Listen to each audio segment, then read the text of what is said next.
மகேந்திரன். நான் பெரம்பூர் தான் இருக்கேன். பெரம்பூர் தான் வீடு.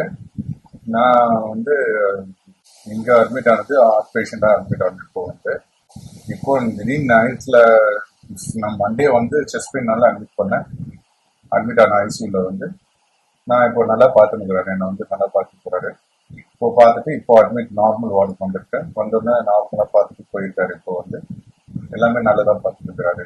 எல்லா பேஷண்ட்ஸும் நல்லா பார்த்துக்கிறாரு. ஸ்டாஃப் நர்ஸ்லாம் எல்லாரும் நல்லா தான் பார்க்குறாங்க. எல்லாரும் ஜோலியா இருக்காங்க. கொஞ்சம் அவங்களும் ஜாலியா இருக்குது. எல்லாரையும் பேஷண்ட்டை சீரியஸா இல்லாம ரொம்ப காமெடி மாதிரி இல்லாம எல்லாம் ஜாலியா இருந்துமே மூவ் பண்ணி போறோம் எல்லாரும். அதுதான் ஸ்டாஃப் நர்ஸஸோட இது. நான் சின்ன ஹாஸ்பிட்டல் பிடிச்சனாலதான் நான் பல வருஷமா வந்துருக்கிறேன் சொல்றேன். எங்க அப்பாவுக்கும் நல்ல டாக்டர், அவர்னால ரொம்ப க்ளோஸா இருப்பாங்க. எனக்கு நல்லாவும் பாக்குறாரு. இப்போ இல்ல, பல வருஷமா நான் நிற்கிறேன் இங்க. அவர்கிட்ட பார்த்துட்டு போயிருக்கிறேன். அவரு எனக்கு ஃபேமிலி டாக்டர் வேற, அதனால ஃபேமிலி டாக்டர்னால கூட வந்து